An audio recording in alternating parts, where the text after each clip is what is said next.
खबर से आगाह करते चलें। डिस्ट्रिक्ट बार मुल्तान से मारूफ कानूनदान Shahbaz Murtaza Ansari advocate high court federal शरीयत कोर्ट का मौजू व लेक्चर।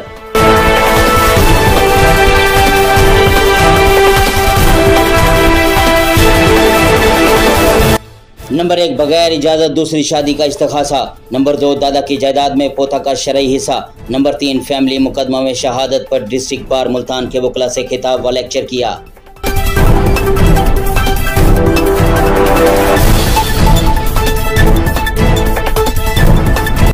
रिपोर्ट कर रहे हैं Rana Javed Iqbal, cameraman Rana Raqib Javed, editing Imran Bloch.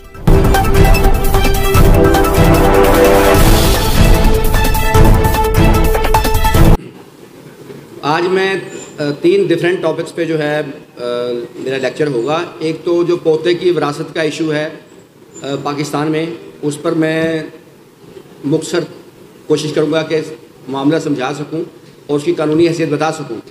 इसके अलावा जो पॉलीगेमी का कानून है, दूसरी शादी बगैर इजाज़त दूसरी शादी की सज़ा का जो कानून है, उस पर बात होगी। और इसके अलावा जो फैमिली मुकदमे में शहादत देने का क्या तरीक़ेकार है, कोशिश करूँगा कि मुख्तसर वक्त में मामला जो है लीगल इशू समझा सकूं और साथ जो उसके मुतल्लिक़ा केस लाज हैं वो आप लोगों को मैं बता सकूं।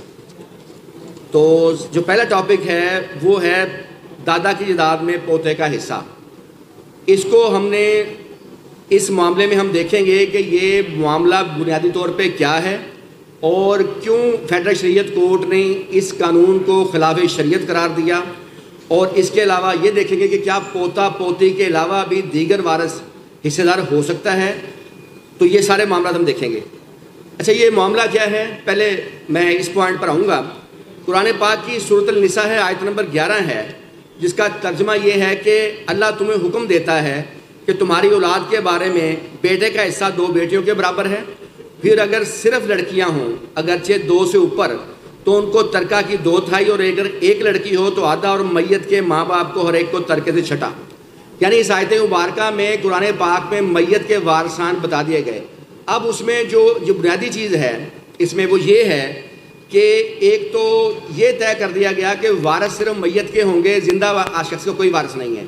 जैसे ही किसी का दम निकलता है उसी लम्हे जो उसके वारिस होते हैं उसके वारिस बन जाते हैं। ये वारिस किसी इंतकाल चढ़ने से या किसी डॉक्यूमेंट से नहीं बनते, शरई तौर पे जैसे किसी का दम निकलता है उस वक्त जो उसके ज़िंदा वारिस होंगे वो वारिस बन जाते हैं। दूसरा, मैयत के जो वारिस बयान किए गए हैं, जो बुनियादी वारिस हैं, उसमें मैयत के माँ बाप हैं, बेवा या रंडवा है और औलाद है। इनकी मौजूदगी में कोई दूर का जो शख्स होगा वारिस नहीं हो सकता, यानी कि मैयत के बहन भाई वारिस नहीं हो सकते या कोई दूर का शख्स वारिस नहीं हो सकता।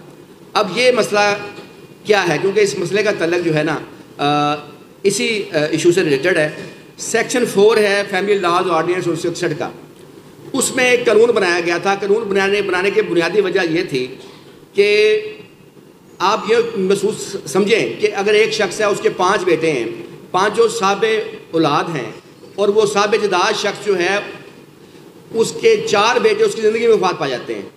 तो कल को जब उसकी साहबे जदाद शख्स की डेथ हो गई तो जो एक बेटा ज़िंदा है वो तमाम विरासत का वो हकदार करार पा जाएगा, और वो जो 4 बेटे उसकी ज़िंदगी में वफात पा गए हैं उनकी जो औलाद है वो कोई हिस्सा नहीं ले सकेगी, क्योंकि वो दूर के वारिस हो जाते हैं करीबी वारसान की मौजूदगी में, उसकी औलाद ही मौजूद थी।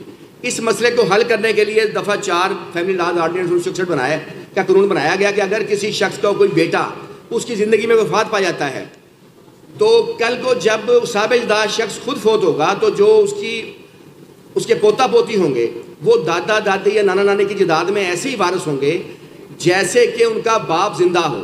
यानी उनके दादा की वफ़ात के वक़्त उनका बाप अगर ज़िंदा होता तो जो हिस्सा उनके बाप को मिलना था वो बच्चों में ट्रांसफ़र मुंतकिल हो जाएगा। या दूसरे लफ्ज़ों में ये कह लें कि जो बच्चों के चचा को हिस्सा मिलना है वो हिस्सा उन बच्चों को मिलेगा। तो ये कानून बना दिया गया। उसकी बुनियादी वजह ये बनी कि उन्होंने कहा कि यतीम मस्कीनों के बारे में तो वैसे ही कहा गया है इनकी मदद करने को, तो एक तरफ ये इनके वालिद फौत हुए, ये यतीम मस्कीन हो गए, दूसरी तरफ ये हिस्से से महरूम हो गए। तो ये कानून बन गया। उसके बाद पोता पोती नवासा नवासी को हिस्सा मिलना शुरू हो गया। उसके बाद इस कानून को चैलेंज किया गया फेडरल शरीयत कोर्ट में। तो फेडरल शरीयत कोर्ट ने अपने फैसला PLD 2000 FSC 1 पेज है, उसमें उन्होंने इस कानून को खिलाफ शरीयत करार दे दिया और करार दे दिया कि 1 अप्रैल के बाद किसी पोता पोती या नवासा नवासी को हिस्सा नहीं मिलेगा। उसके बाद इस कानून को सुप्रीम कोर्ट में चैलेंज कर दिया गया। अब जो फेडरल शरीयत कोड का जो कानून है वो थोड़ा सा बाकी कवानीन से मुख्तलिफ है। वो इस तरह मुख्तलिफ है कि जब तक आला अदालत फैसले को सस्पेंड ना करे या स्टे ना दे, वो स्टे नहीं होता। लेकिन फेडरल शरीयत कोड का फैसला अगर चैलेंज हो जाए तो उसके लिए सुप्रीम कोर्ट को स्टे देने की ज़रूरत नहीं है। जैसे ही फैसला चैलेंज हो जाएगा, फेडरल शरीयत कोड का जो फैसला है वो मुअत्तल हो जाता है आइन के आर्टिकल 203D सबसेक्शन 2 के तहत। लिहाजा तब से अब तक 24 साल हो गए हैं, वो जो पिटिशन है सुप्रीम कोर्ट में वो पेंडिंग है। आज तक सुप्रीम कोर्ट ने फेडरल शरीयत कोर्ट के 2000 में फैसले के खिलाफ उस अपील का फैसला नहीं किया, तो वो पेंडिंग है। अब क्वेश्चन है कि मौजूदा सूरत क्या है। इस पर कुछ आला अदालतों के फैसला जात आए हैं कि जब तक सुप्रीम कोर्ट फैसला नहीं देती तब तक वो कानून जो है ना, कानून पर जो फैसला है वो मुअत्तल है और पोता पोती और नवासा नवासी को हिस्सा मिलेगा। उस पर मैं जो जजमेंट्स हैं कुछ वो नोट करा देता हूँ, जिसमें उन्होंने ये करार दिया कि जब तक सुप्रीम कोर्ट में मैटर पेंडिंग है तब तक वो कानून इंटैक्ट है। एक जो जजमेंट है 2022 SCMR सफ़ा है 1352। दूसरी जजमेंट है PLD 2023 पिशावर पेज 6। तीसरी जजमेंट है 2007 CLC 1787 और चौथी जजमेंट है PLD 2003 सुप्रीम कोर्ट 475। तो इन तमाम जजमेंट्स में ये बात क्लियर कर दी गई है कि जब तक सुप्रीम कोर्ट फैसला नहीं करती पोता पोती नवासा नवासी को हिस्सा मिलेगा। अच्छा, अब यहाँ एक और क्वेश्चन आता है, सवाल आता है कि क्या सिर्फ मैयत के जो औलाद है उसी को हिस्सा मिलेगा या कि दीगर वारिस जो होते हैं उनको भी हिस्सा मिल सकता है? यानी अगर किसी शख्स की डेथ होती है तो उसकी बेवा भी उसकी जायदाद में वारिस होती है। यहाँ पर यह सवाल आ गया कि इस क्वेश्चन का जवाब जो है उसमें यह है कि एक हाईकोर्ट का फैसला मौजूद है जिसमें उन्होंने करार दिया कि सिर्फ बेटा पोता पोती नवासा नवासी वारिस नहीं होंगे बल्कि जो दीगर वारिस हैं उनको भी हिस्सा मिलेगा। ये उमर अता बंदयाल साहब की जजमेंट है, PLD 2011 लाहौर 23 पेज है, जिसमें उन्होंने ये करार दिया कि ये जो सिर्फ पोता पोती नवासा नवासी नहीं होंगे, दीगर वारिस भी अगर कोई उस मरने वाले के हो सकते होंगे तो वो भी वारिस होंगे। लेकिन उसके बाद जो आला अदालतों ने फैसला जात दिए, उन्होंने कहा कि नहीं, जो कानून में लिखा गया है उसी पे अमल होगा। कानून में किसी और वारिस को हिस्सेदार नहीं करार दिया गया, सिर्फ पोता पोती और नवासा नवासी की हद तक ही जो है करार दिया गया है। सिर्फ उन्हीं को हिस्सा मिलेगा, मैयत के बेवा या रंडवे को हिस्सा नहीं मिलेगा। उसमें 2022 SCMR 1131 पेज है और 2005 SCMR 1595 पेज है और 2007 SCMR 387 पेज है। तो इन तमाम में यही बात कही गई है। फिर एक रिसेंटली जजमेंट सुप्रीम कोर्ट की एक और आई है कि क्या पड़पोता पड़पोती जो हैं अपने पड़दादा या पड़दादी की जायदाद में या पड़नानी पड़नाना की जायदाद में हिस्सेदार हो सकते हैं? तो उसमें भी सुप्रीम कोर्ट ने जो जजमेंट दी उसने कहा कि नहीं हो सकते। कानून में सिर्फ पोता पोती नवासा नवासी का जिक्र है, लिहाजा पड़पोता पड़पोती या नवासा जो है वो हिस्सेदार इसमें नहीं होंगे। तो ये तो है इसकी मौजूदा कानूनी पोजीशन के इस वक्त पोता पोती नवासा नवासी जो है वो हिस्सा ले सकते हैं। अब मैं थोड़ा इससे आगे एक बात करना चाहता हूँ कि अगर फ़र्ज़ करें सुप्रीम कोर्ट भी फेडरल शरीयत कोर्ट के फ़ैसले को दुरुस्त करार दे देती है जब भी फैसला करे और ये कानून ख़त्म हो जाता है, तो क्या वो जो यतीम या मस्कीन बच्चे हैं क्या वो महरूम ही रहेंगे या उसमें फिर भी कोई रास्ता है? उसमें भी एक रास्ता मुमकिन हो सकता है, वो ये है कि सुप्रीम कोर्ट अगर फैसला देती भी है तो वो इनको गैर वारिस करार देगी। उस सूरत में जो वसीयत का कानून है वो सेक्शन है दफ़ा 118 मोहम्मदन लॉ, वो ये कहता है कि एक तो वसीयत गैर वारिस के हक़ में हो सकती है, दूसरा वसीयत का जो कोई भी शख्स 1/3 हिस्सा वसीयत कर सकता है जायदाद का। तो ये दादा जो है वो अगर इनको गैर वारिस भी करार दे दिया जाए, दादा के पास ये नाना के पास ये अख्तियार रहेगा कि वो इन बच्चों को 1/3 हिस्सा जायदाद का वो वसीयत कर सकते हैं उनको अकोमोडेट करने के लिए, ताकि उन पोता पोती नवासा नवासी की हक तलफी जो है वो ना हो। तो ये इसकी कानूनी पोजीशन थी। अब इसमें दूसरा जो टॉपिक है बगैर इजाज़त दूसरी शादी का जो कानून सज़ा का कानून है, अब मैं उस पर जो है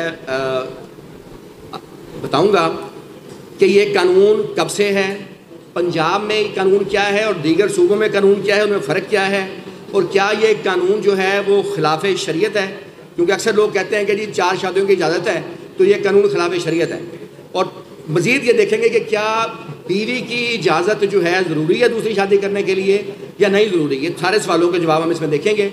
इसमें भी सबसे पहले कुरान पाक की सूरत अल-निसा आयत नंबर 3, उसको अगर आप मुलाज़ा फरमाएँ तो और तुम निकाह में लाओ, उसका तर्जमा यह है कि और तुम निकाह में लाओ जो औरतें तुम्हें पसंद आएँ, एक एक, दो दो और तीन, फिर डरो इस बात से कि इंसाफ नहीं कर सकोगे तो सिर्फ एक करो। तो ये है कुरान पाक की वो आयत मुबारका जिसकी बुनियाद है ये जो कानून जो बना है, जो 4 शादियों की इजाज़त, जिसमें उन्होंने इजाज़त दी गई है, जिसकी बुनियाद पर कहा जाता है कि इस्लाम में 4 शादियों की इजाज़त है।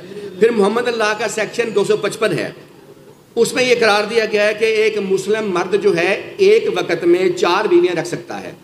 अगर वो 5वीं शादी भी करेगा तो वो भी वाइड नहीं होगा, इर्रेगुलर मैरिज करार पाएगी। तो 4 शादियों की इजाज़त 255 मोहम्मद अल्लाह के तहत दी गई है। इससे एक बात तो ये तय हो गई कि मुस्लिम मर्द को 4 शादियों की शरीयत में इजाज़त है। अब दूसरा क्वेश्चन आ गया कि ये कानून क्या है। ये कानून है दफ़ा 6 मुस्लिम फैमिली लॉज ऑर्डिनेंस 1961। इसमें यह करार दिया गया है कि अगर कोई शख्स दूसरी शादी करना चाहेगा तो वो मुतलका यूनियन कौंसिल के चेयरमैन को दरख्वास्त देगा, उसमें अपने ग्राउंड बताएगा दूसरी शादी करने के, और वो उसकी बीवी को बुलाएंगे, उसका मौक़िफ़ सुनेंगे। दोनों का मौक़िफ़ सुनने के बाद अगर चेयरमैन साहब ये समझेंगे कि इसको दूसरी शादी की इजाज़त मिलनी चाहिए तो वो उसको दूसरी शादी की इजाज़त दे देंगे। तब कोई जुर्म नहीं है, कोई सज़ा नहीं है। लेकिन अगर वो समझेंगे कि इसको इजाज़त नहीं मिलनी चाहिए तो उनकी दरख्वास्त जो है वो खारिज कर देंगे। अगर दरख्वास्त खारिज भी होती है तब भी डिप्टी कमिश्नर साहब के पास उसकी निगरानी दायर हो सकती है, या कोई भी आर्डर हो खातून या मर्द में से उसको चैलेंज किया जा सकता है। अब मसला एक और है, पाकिस्तान में ये आया कि जैसे ज़ाब्ता दीवानी जो बनाया गया था उस एक ही किताब में तमाम कवानीन मौजूद हैं, किसी और किताब को देखने की ज़रूरत नहीं पड़ती। लेकिन यहाँ फैमिली एक्ट को जो बनाया गया 1961 में, उसको मुख्तलिफ तकसीम कर दिया गया मुख्तलिफ कवानीन में। 1961 में 2 किताबें बना दी गई कवानीन की, फिर 1964 में प्रोसीजर बना दिया गया, फिर 1965 में फिर रूल्स बना दिए गए।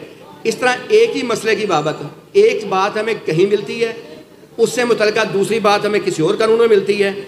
अब जो कौन सी यूनियन कौंसिल होगी जहाँ से इजाज़त ली जा सकती है, वो इस मुस्लिम फैमिली लॉज ऑर्डिनेंस 1961 के कानून में सिरे से मौजूद ही नहीं है। उसके लिए आपको देखने पड़ते हैं waste Pakistan rule 1961 section 3A। उसमें यह करार दिया गया कि जहाँ जब शख्स दूसरी शादी कर रहा है उस वक़्त जहाँ उसकी पहली बीवी की रिहाइश है, उस रिहाइश वाली जगह जो चेयरमैन होंगे वहाँ से दरख्वास्त दे के वो इजाज़त दे सकता है। यानी ये नहीं है कि वो बंदा जहाँ से मर्जी इजाज़त ले ले, जहाँ पर उसकी पहली बीवी की रिहाइश होगी, जहाँ निकाह होगा वो भी नहीं, जहाँ उसकी पहले रिहाइश होगी वो भी नहीं, at the time of second marriage जहाँ उसकी पहली बीवी की रिहाइश होगी उसके चेयरमैन यूनियन कौंसिल को दरख्वास्त देके वो इजाज़त ली जा सकती है। दूसरा, ग्राउंड्स क्या होंगे जिनकी बुनियाद पर इजाज़त जो मिल सकती है, वो सेक्शन 14 है वेस्ट पाकिस्तान रूल 1961। उसमें बताए गए हैं, ये तीसरी ये अलग बुक है जिसमें ये रूल्स बताए गए हैं।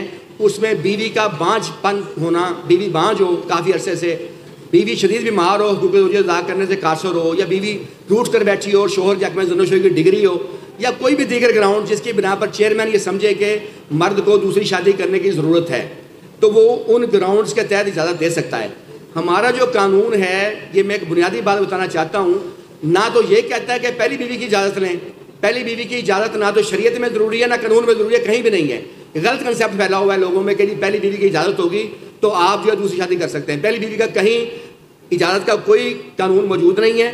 दूसरा, ये कानून जो है दूसरी तीसरी चौथी शादी से रोकता भी नहीं है, बल्कि ये इजाज़त देता है, एक प्रोसीजर बताता है कि अगर आप उस प्रोसीजर के तहत करेंगे तो आप कोई जुर्म नहीं करते, अगर आप प्रोसीजर अडॉप्ट नहीं करेंगे तो आप जुर्म करते हैं। अब पहली बीवी की अगर इजाज़त भी हो, अक्सर लोग मेरे पास जो केस आते हैं ना उसमें स्टाम्प लिखवाया होता है पहली बीवी से, बाद में इस्तगासा होता है, वो कहता है जी ये इजाज़त हमने ली हुई है, जो उसमें मैसेज में इजाज़त दी होती है व्हाट्सएप पे इस तरह। तो उनके लिए ये है कि पहली व्हाट्सएप पे या स्टाम्प पर बीवी की इजाज़त है ही नहीं। अगर आपकी बीवी इजाज़त दे रही है तो फिर आप दरख्वास्त वही चेयरमैन यूनियन कौंसिल को देंगे, वहाँ आप उस बीवी को पेश करवाएंगे, वो वहाँ बयान देगी। जब बीवी को इतराज़ नहीं होगा तो ज़ाहिर है चेयरमैन यूनियन कौंसिल को भी उस पर कोई इतराज़ नहीं होगा, तो आपको सर्टिफिकेट मिल जाएगा। लेकिन यह कानून बड़ा सादा है, इजाज़त का सर्टिफिकेट है तो आप बरी हैं, सर्टिफिकेट नहीं है तो आपको सज़ा होनी है। तो ये इस लिहाज से ये यहाँ तक कानून ये क्लियर है। अब आ गया कि पंजाब में और दीगर सूबों में सज़ा के बारे में क्या कानून है। ये कानून 1961 में बना था। लोगों में कंसेप्ट ये भी आता है कि शायद ये अभी कोई सिलसिला शुरू हुआ सजाओं का, लेकिन पहले ख़वातीन को शऊर इतना नहीं था कि ये कोई कानून है, दूसरी शादी जुर्म है। तो ये बहरहाल कानून 1961 का है। अब 18 मार्च 2015 में जो पंजाब में तरमीम की गई है, उसमें 2 तरमीम की गई हैं जो कि बाकी सूबों से मुख्तलिफ हैं। एक तो तरमीम ये की गई है कि जो जुर्माना, पहला जो कानून है वो ये है कि 1 साल तक जेल और 5000 जुर्माना 1961 में जो बनाया गया था। अब पंजाब में जो तरमीम की गई 18 मार्च 2015 को, उसमें उन्होंने उस 5000 के जुर्माने को बढ़ाकर 5 लाख कर दिया है। और ये दुरुस्त भी है क्योंकि 1961 में जो 5000 थे वो मौजूदा के शायद 10 लाख के बराबर हो। तो पंजाब ने तरमीम कर दी, बाकी सूबों को अभी तक ये ख्याल नहीं आया कि वो 5000 को तब्दील कर दें। 1961 में 5000 में बहुत कुछ आता था, तो अब पंजाब में ये तरमीम है। दूसरा जो दीगर कानून है उसमें है मे एक्सटेंड टू 5000। पंजाब में जो कानून बना दिया गया, जो तरमीम की गई, उसमें मे एक्सटेंड ख़त्म कर दिया है। अब अदालत जो है सज़ा तो साल से कम दे सकती है, मे एक्सटेंड टू 1 ईयर है, लेकिन जुर्माना 5 लाख से कम नहीं कर सकती। इस पर जस्टिस शहबाज रिजवी साहब की एक जजमेंट है PLD 2021 लाहौर 768 कि अगर दूसरी शादी का जुर्म साबित है तो फिर जुर्माना 5 लाख से कम नहीं कोर्ट कर सकती। या तो वो बरी करेगी या वो 5 लाख पूरा जुर्माना करेगी, सज़ा में कोर्ट को अख्तियार है। अब एक और इंतहाई अहम सवाल, क्या सिर्फ पहली बीवी इस्तगासा कर सकती है या दूसरी बीवी भी कर सकती है? तो यहाँ पर भी सुप्रीम कोर्ट की एक जजमेंट मौजूद है कि सिर्फ पहली बीवी नहीं बल्कि दूसरी बीवी भी यही इस्तगासा कर सकती है, क्योंकि जब ये निकाह लोग दूसरी शादी करते हैं बगैर इजाज़त के, तो अक्सर निकाह हजरात अपनी फ़ीस बनाने के लिए निकाह नामे में एक बाकायदा एक खाना मौजूद है कि क्या जो शोहर है वो पहले शादीशुदा है, क्या उसने चेयरमैन यूनियन काउंसिल से इजाज़त ली हुई है। तो इनके पास क्योंकि इजाज़तनामा होता नहीं है तो उस खाने में ये कवारा शो करके निकाह पढ़ा देते हैं। अगर ये उसमें लिखें कि शादीशुदा है तब इजाज़तनामा ज़रूरी है, वो निकाह जिस तरह से पढ़ा नहीं सकते। तो लिहाजा 99% निकाह नामों में इनको कवारा लिखा जाता है। तो सुप्रीम कोर्ट की जजमेंट है PLD 1991 सुप्रीम कोर्ट 1074 कि अगर कोई शख्स ने निकाह नामे में खुद को कवारा लिख के दूसरी शादी की है तो दूसरी बीवी भी सेम यही केस कर सकती है कि इसने धोखा दे से शादी की है, निकाह नामे में झूठ बोला, खुद को कवारा ज़ाहिर किया, ये पहले से शादीशुदा था। तो लिहाजा इस जजमेंट के तहत PLD 1991 सुप्रीम कोर्ट 1074 ना सिर्फ पहली बीवी इस्तगासा कर सकती है बल्कि दूसरी बीवी भी सेम इस्तगासा कर सकती है। फिर एक बड़ी फेमस जजमेंट है सुप्रीम कोर्ट की 2017 में आई इसी पोलीगेमी पर PLD 2017 सुप्रीम कोर्ट 187। इसमें 2 अहम नुकात को डिसाइड किया सुप्रीम कोर्ट ने। एक तो जिस शख्स को सजा हुई थी उसने ये करार दिया कि ये कानून खिलाफ शरीयत है, 4 शादियों की इजाज़त है, लिहाजा उसको सुप्रीम कोर्ट ने मुस्तरद कर दिया कि 4 शादियों से ये कानून नहीं रोकता, प्रोसीजर अडॉप्ट करता है। ये कानून ज़रूरत के तहत शादी की इजाज़त देता है, वैसे नहीं देता कि कोई बंदा शौक के तहत शादियाँ करने चल पड़े, ज़रूरत है तो साबित करे फिर इजाज़त है। तो एक तो सुप्रीम कोर्ट ने यह मुस्तरद किया।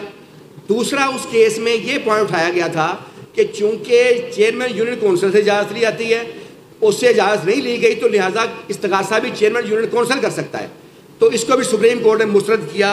इस रूलिंग में उन्होंने करार दिया कि aggrieved person chairman union council नहीं, वो बीवी होती है और लिहाजा जो बीवी है वही इस्तगासा दायर कर सकती है। और ये जजमेंट है PLD 2017 सुप्रीम कोर्ट 187।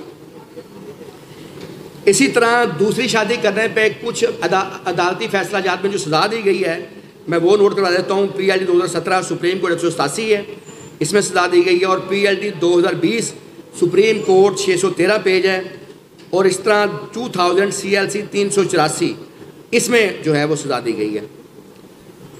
अच्छा, फिर एक और जो मैंने बात बताई है कि बीवी की इजाज़त जो ज़रूरी नहीं है, तो इसमें मैं 2 जजमेंट्स ऐसी पेश बताने जा रहा हूँ जिसमें यह करार दिया गया कि अगर बीवी की इजाज़त भी हो, इवन देन सर्टिफिकेट लेना ज़रूरी है इजाज़त का चेयरमैन यूनियन काउंसिल से, अदरवाइज सज़ा होगी। PLD 2019 इस्लामाबाद पेज है 476 और इस तरह 2014 SLR 490 पेज है। इन दोनों में ये करार दिया गया कि बीवी की इजाज़त भी हो तब भी जो सर्टिफिकेट लेना जो है वो ज़रूरी होगा। इसी तरह अब अगला सवाल है कि इस्तगासा कहाँ दायर हो सकता है। ये जो पोलीगेमी का इस्तगासा होगा ये किस शहर में दायर हो सकता है। तो उसमें आला अदालतों ने करार दिया है कि ये इस्तगासा खातून 2 जगह दायर कर सकती है, जहाँ उसका अपना निकाह हुआ उस शहर में भी कर सकती है, या जहाँ उसके शोहर ने दूसरा निकाह किया उस शहर में भी कर सकती है। तो 2 जो अदालतें हैं, 2 अगर मुख्तलिफ शहरों में ये चीज़ें हुई हैं, दोनों में से किसी एक शहर में खातून जो है वो ये इस्तगासा दायर कर सकती है। और ये है PLD 2019 पेशावर 180 पेज है, उसमें भी ये करार दिया गया है। फिर एक और अहम इशू, एक जजमेंट पिछले दिनों आई थी जस्टिस अमजद रफ़ीक साहब की, जिसमें उन्होंने मजिस्ट्रेट की दी गई सज़ा को कलअदम करार देकर मुलज़म को बरी कर दिया था। उसमें उन्होंने करार दिया था कि ये केस फैमिली कोर्ट में फ़ाइल होगा, तो उस कानून जो उन्होंने जजमेंट दी है उसके तहत ये जो केस है ये फैमिली कोर्ट में दायर होगा। फैमिली कोर्ट में सेक्शन 20 है, उसके तहत फैमिली कोर्ट को अख्तियार हासिल है मजिस्ट्रेट का। फैमिली कोर्ट सेक्शन 20 के तहत मजिस्ट्रेट का अख्तियार इस्तेमाल करेगी। प्रोसीजर सारा फौजदारी केस का होगा, फर्द जुर्म लगेगी, वैसे गवाहान आएंगे, 342 का बयान है, लेकिन ये फैसला फैमिली कोर्ट ने देना है। केस दायर फैमिली कोर्ट में होगा, फर्द जुर्म फैमिली कोर्ट लगाएगी। बाकी इस पर मजीद जो है अपील कहाँ दायर होगी, डिस्ट्रिक्ट कोर्ट में होगी या सेशन कोर्ट में होगी, हाई कोर्ट डिट होगी, निगरानी होगी, इस पर अलग से कभी मौका मिला तो मैं, क्योंकि डिटेल सब्जेक्ट है, वो फिर बात होगी। तो ये जो मैंने बताया इसमें इसका मैं इख्तिताम करूँगा 2-3 चीज़ों से वाज़ेह जो हमने कर दी। एक तो ये कि ये कानून दूसरी तीसरी चौथी शादी से नहीं रोकता, ये कानून खिलाफ शरीयत नहीं है, इस कानून में कहीं बीवी की भी इजाज़त नहीं है, सिर्फ एक प्रोसीजर है, उसको अडाप्ट करें कोई सज़ा नहीं है, ना अडाप्ट करें कोई सज़ा नहीं है। मैंने कई केसों में देखा है कि मर्दों का राइट बनता होता है दूसरी शादी की इजाज़त, उनके पास जर्नलिस्ट की डिग्री भी होती है, उनकी बीवी, उनको 10 साल से बच्चे भी नहीं हुए होते, वो फिर भी ये हमाकत करते हैं कि वो चेयरमैन से इजाज़त नहीं लेते और डायरेक्ट दूसरी शादी कर लेते हैं। हालांकि वो अगर दरख्वास्त दें तो उनको बासानी इजाज़त मिल सकती होती है, लेकिन उनको चूँकि कानून का नहीं पता होता, लिहाजा वो समझते हैं कि पता नहीं इजाज़त मिलती है नहीं मिलती, इसी बिना पे वो बाज़ दफ़ा उनको सज़ा हो जाती है। इसी तरह जो तीसरा मेरा जो आखिरी सब्जेक्ट है वो है फैमिली मुकदमा में शहादत। अच्छा, ये एक तो सिविल मुकदमा में शहादत देते हैं, तो फैमिली मुकदमा में शहादत, दोनों में फ़र्क है, बुनियादी तौर पे फ़र्क है। फैमिली एक्ट जो है ना, उसमें सेक्शन 17 में वाज़ेह कर दिया गया कि कानून शहादत एप्लीकेबल नहीं होगा। प्रिंसिपल उसी के लिए जाएंगे अगर कहीं खामोशी होगी, लेकिन फ़र्क कहाँ है मैं वो वाज़ेह कर दूँ। फैमिली एक्ट का सेक्शन पहले सब सेक्शन 2 है कि जब कोई फैमिली मुकदमे में दावा दायर होगा तो उसके साथ एक गवाहान की लिस्ट लगेगी और एक मुनसरे की लिस्ट लगेगी। दूसरा सेक्शन 7 सब सेक्शन 3 है West Pakistan family courts act 1964 का, वो ये कहता है कि जो भी दस्तावेज़ात मुद्दईया या मुद्दई देना चाहेगा वो कापी साथ लगाएगा। सिविल में ऐसा नहीं होता, सिविल में फ़र्द मुनसरा के साथ लगाई जाती हैं, यहाँ तमाम डॉक्यूमेंट्स की कॉपी असल डॉक्यूमेंट दावे के साथ लगाना ज़रूरी है। इसी तरह दफ़ा सेक्शन 9 जो है वो मुद्दला के लिए यही कहता है कि वो जो डॉक्यूमेंट देना चाहेगा वो साथ लगाएगा, उसकी कापी दूसरी पार्टी को दी जाएगी। सिविल में ऐसा नहीं है। तो ये एक तो ये कि ये नहीं है कि सिर्फ मुनसरा में लिख दिया तो आप बरीजुमा हो गए, डॉक्यूमेंट्स जो हैं दावा या जवाब दावा के साथ जो हैं वो लगाए जाएंगे। अच्छा, तीसरी अहम बात कि सिविल मुकदमे में होता है इशूज़ फ्रेम होने के 7 दिन के अंदर जो है लिस्ट गवाहान की दी जाती है। फैमिली एक्ट में सेक्शन 11 सब सेक्शन 2 3 दिन देता है, उसमें 7 दिन है, इसमें 3 दिन है कि अगर आपने गवाहान तलबीदा की लिस्ट देनी है तो आप 3 दिन के अंदर देंगे। अब फिर एक और जो हम बयान हल्फी दे देते हैं कोर्ट में, ये एक रवायत बन गई है कि बयान हल्फी दे दें, कोर्ट एक्सेप्ट कर लेती है। कानून ये नहीं कहता, कानून वाज़ेह है कि कोर्ट की परमिशन से ही हो सकता है। सेक्शन 11 सब सेक्शन 4 है एक्ट 1964 का कि अगर अदालत इजाज़त दे दे तो फिर शहादत जो है वो बजरिया बयान हल्फी दी जा सकती है, अदरवाइज़ किसी का राइट नहीं है कि वो डायरेक्ट बयान हल्फी के ज़रिए शहादत दे दे। अच्छा, फिर इसमें जो एक और बड़ा जो अमेंडमेंट नहीं की गई है, बड़ी अच्छी अमेंडमेंट है 2015 में की गई है, वो है सेक्शन 11(1)(a) वीडियो लिंक के ज़रिए शहादत। अक्सर लोग बैरून मुल्क होते हैं जो यहाँ फैमिली केस लड़ रहे होते हैं, या एक बंदा कराची से उसने आना है, मुल्तान उसका केस है तो वो उसको मसला बनता है, तो उसके लिए तरमीम कर दी गई कि अब फैमिली कोर्ट जो है किसी भी गवाह का बयान बजरिया वीडियो लिंक जो है कलमबंद कर सकती है। उसके लिए अब उस शख्स को आने की ज़रूरत नहीं है, जहाँ कोर्ट मुनासिब समझे। 2 आला अदालतों के फैसला जात में पेश कर रहा हूँ इस पर, वीडियो लिंक के बयान पे। PLD 2023 है, सुप्रीम कोर्ट पेज 211 है कि इसमें उन्होंने करार दिया कि ना सिर्फ फैमिली कोर्ट बल्कि सिविल कोर्ट भी किसी भी गवाह का जो बयान है वो बजरिया वीडियो लिंक जो है कलमबंद कर सकती है। इसी तरह PLD 2017 है, लाहौर 698 है, उसमें उन्होंने करार दिया कि किसी भी गवाह का बयान फैमिली कोर्ट बजरिया जो है वीडियो लिंक के ज़रिए कलमबंद कर सकती है। अब एक और अहम बात, हलफ क्या है, जो हम शहादतों में हलफ लेते हैं वो क्या है। अच्छा, ये जो असल हलफ है मैं आपको बताने जा रहा हूँ, जो ओथ एक्ट में लिखा हुआ है, जो यहाँ पे हलफ उठवाया ही नहीं जाता। वो है कि मैं अल्लाह की कसम खाकर कहता हूँ, जो कुछ कहूँगा सच कहूँगा, झूठ नहीं बोलूँगा। अगर मैं झूठ बोलूँ या कोई बात छुपाऊँ तो मुझ पर अल्लाह का कहर नाज़िल हो। ये एग्जैक्ट अल्फाज हैं जो कि हलफ के हैं। अच्छा, इस हलफ को चैलेंज किया गया था फेडरल शरीयत कोर्ट में कि ये जो अल्फाज हैं इसको तब्दील किया जाए, तो उस पर फेडरल शरीयत कोर्ट ने वो पिटिशन उनकी खारिज कर दी थी और इन अल्फाज को दुरुस्त करार दिया। PLD 2010 FSC पेज है 221 और उन्होंने कहा कि यही एग्जैक्ट अल्फाज जो हलफ के रहेंगे। फिर एक फैसले में हलफ दुरुस्त ना उठाने पे हाई कोर्ट ने मुकदमा रिमांड किया कि हलफ के अल्फाज एग्जैक्ट होने चाहिए, अदरवाइज मुकदमा जो है रिमांड होगा और दोबारा एविडेंस होगी। वो फैसला हाई कोर्ट का, लाहौर हाई कोर्ट का है। PLD 2018 लाहौर 693 पेज है उसका। उसमें उन्होंने करार दिया कि हलफ के अल्फाज जो हैं वो अगर दुरुस्त नहीं होंगे तो मुकदमा रिमांड होगा। फिर इस तरह अक्सर फैमिली मुकदमात में आपने देखा होगा कि कुरान पर हलफ की बात होती है, वो स्पेशल ओथ है, वो आम हलफ नहीं है, ना आम शहादत है। उसका कानून ये है कि एक पार्टी अगर ऑफ़र करे, दूसरी पार्टी उसको तस्लीम करे, तो फिर अदालत जो है कुरान पाक पे हलफ पर फैसला कर सकती है। लेकिन उसके लिए बुनियादी चीज़ है दोनों पार्टीज़ का एग्री होना, एक पार्टी का ऑफ़र करना, दूसरी पार्टी का एक्सेप्ट करना। अच्छा, फिर कई केसेस में ये भी होता है कि एक पार्टी ऑफ़र करती है, दूसरी तस्लीम करती है, लेकिन वो जब जाते हैं वुज़ू करके आते हैं तो उस वक्त उनका माइंड बदल जाता है और कहते हैं जी मैं अपनी दरख्वास्त वापस लेता हूँ। तो इस पर फैसला आया लाहौर हाई कोर्ट का PLD 2023 लाहौर 703। एक बार हलफ की ऑफ़र हो जाए, दूसरी पार्टी एक्सेप्ट कर ले, फिर वो उससे इनकार नहीं कर सकती कोई पार्टी अपनी ऑफ़र से। तो ये है फैसला, बड़ा अहम फैसला है PLD 2023 लाहौर 703 पेज है जी। अच्छा, फिर जो बुनियादी चीज़ें हैं वो अक्सर ये भी देखा गया है कि जो गवाह होता है ना उसको मुखालिफ पार्टी की तरफ से हरासा भी समटाइम्स किया जाता है ताकि वो घबरा जाए, वो प्रेशर में आ जाए और सवालों के जवाब गलत देने शुरू कर दे, तो थ्रेट उसको समटाइम्स होती है। उस पर जो सुप्रीम कोर्ट का एक फ़ैसला है PLD 2018 सुप्रीम कोर्ट 28 पेज है, उसमें उन्होंने करार दिया कि गवाह जो है ना उसकी हिफाजत कोर्ट की जिम्मेदारी है। क्रास का मतलब ये नहीं है कि आप किसी गवाह को हरासा करें, थ्रेट करें, आपने सिर्फ सवाल करना है, आपका राइट है प्लीडिंग्स के अंदर रहते हुए। तो लिहाजा अगर गवाह को हरासा किया जाता है तो कोर्ट को अख्तियार है उसके खिलाफ कार्रवाई करने का जो उसको हरासा कर रहा है, और ये PLD 2018 सुप्रीम कोर्ट 228 है। बाकी एविडेंस की जो बुनियादी चीज़ें हैं जो गवाह को समझाने वाली होती हैं, एक तो ये है कि कूल हो के वो एविडेंस दे, गुस्से में आने की उसको ज़रूरत नहीं है, सोच समझ के जवाब दे। कोई बात याद नहीं है तो वो कह सकता है कि याद नहीं है, बजाय इसके कि वो काफ़ी देर सोचता रहे कि तारीख क्या थी या जो भी था। और फिर जो अहम बात वकील के लिए होती है वो ये है कि अगर आपने मुद्दई या मुद्दाला है आपका गवाह, उससे अगर आपने कोई चीज़ बनवा ली है एविडेंस में, तो दोबारा उस पर वो सवाल करने की ज़रूरत नहीं है, ना किसी और गवाह पर वो सवाल करने की ज़रूरत है, क्योंकि दोबारा सवाल के ज़रिए आपने जो हासिल किया समटाइम उसको गवा सकते होते हैं। बल्कि ये भी कहा जाता है कि शहादत में ये बात इतनी अहम नहीं है कि आपने कौन सा सवाल करना है, ये बात ज़्यादा अहम है कि कौन सा सवाल नहीं करना, क्योंकि बाज़ दफ़ा आप एक गलत सवाल करके अपनी सारी जो शहादत में आपने जो हासिल किया होता है वो आप उसको गवा बैठते हैं। तो ये मेरे जो है आज का जो लेक्चर था, उम्मीद है आप लोगों को पसंद आया होगा। Thank you.